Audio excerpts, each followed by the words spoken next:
নির্বাচনে আসতে দিচ্ছেন না, তারা জাতীয় পার্টিকে কেন দিচ্ছেন? আমরা মানুষকে কষ্ট দিতে আসলেই চাই না। আপনারা জুলাই 14 এখন যদি দলের বয়স করে তখন আপনারা তৎপা দিবেন যে নির্বাচন বানচালের ষড়যন্ত্র করছে। আরে নির্বাচন বানচালের ষড়যন্ত্র তো আপনারা শুরু করেছেন। যদি তাই না হতো আওয়ামী লীগকে নির্বাচনে আসতে দিচ্ছেন না, তারা জাতীয় পার্টিকে কেন দিচ্ছেন? কথা পরিষ্কার। আমাদের হাবি করেছে ছাত্রের সাথে ইনসাফ চাই। সেটা কিরকম? জাতীয় পার্টি যদি ইলেকশনে আসতে পারে তাহলে আওয়ামী লীগকে আসতে পারবে না। একই ব্যাপারে অপরাধ।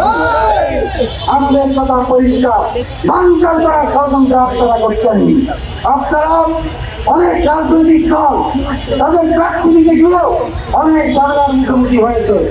অনেক প্রার্থী ঋণ খেলাপি, অনেক প্রার্থী সন্ত্রাসী, অনেক প্রার্থী নানা অভিযোগে অভিযুক্ত। আমরা বলছি, খুব ভালোভাবে বলছি, নির্বাচন কমিশন 2 মাস ছুটি দিয়ে নতুন করে তফসিল ঘোষণা করেন। থেকে আজকে আপনারা হেডলাইন করবেন, তফসিল পিছিয়ে দিতে হবে এবং জাতীয় পার্টি মুক্ত নির্বাচন বাংলাদেশকে উপহার দিতে হবে। আপনারা নতুন আইন করতে হবে, বিনা সরিয়ে প্রতিপক্ষ প্রতিদ্বন্দ্বী প্রার্থী বিনা সরিয়ে সেই প্রার্থী ভোট চাইলে তাকে নির্বাচনী আহ্বান লঙ্ঘনের অভিযোগে তার প্রার্থীটা বাতিল করতে হবে। কারণ আমরা বিনা চাকরাত বলতে চাই না।